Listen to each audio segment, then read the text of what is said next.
আসসালামু আলাইকুম। আজকের আলোচনার বিষয় যে কিসের উপর ভিত্তি করে রমজানের রোজা বা সিয়াম পালন করা হয়। বিষয়টা ঠিক এরকম। কারণ আমাদের ভিতরে অনেকে দেখা যাচ্ছে বছর চুক্তিক ক্যালেন্ডার থাকে যা আমাদের অনেকটা সুবিধা অর্জন করে। তবে এর ক্ষেত্রেও আল্লাহর নবী কারীম সাল্লাল্লাহু আলাইহি সাল্লাম তিনি রমজানের রোজার ক্ষেত্রে বা সিয়াম পালন করার ক্ষেত্রে তিনি সবসময় চাঁদের উপর নির্ভরশীল থাকতেন।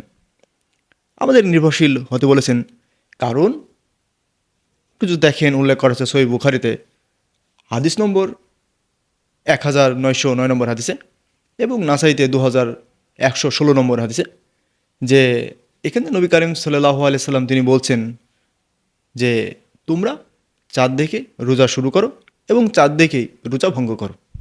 যদি আপনি দেখেন আরেকটা হাদিস উল্লেখ করা আছে আবু দাউদেই হাদিস নম্বর ২৩৪ নম্বর হাদিসে যে নবী করিম সাল্লাল্লাহু আলাইহি সাল্লাম তিনি বলছেন একদা ওমর রাদিয়াল্লাহু আনহু থেকে বর্ণিত যে তিনি বলছেন আমি চাঁদ দেখে নবী করিম সাল্লাল্লাহু আলাইহি সাল্লামকে বললাম, হে আল্লাহর নবী, আমি চাঁদ দেখেছি।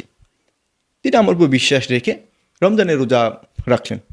তাই আমাদের প্রত্যেকেরই উচিত রমজান মাসে রমজানকে কেন্দ্র করে চাঁদের উপর নির্ভর করে রোজা রাখা এবং চাঁদকেই নির্ভর করে রমজানের রোজা ভঙ্গ করা।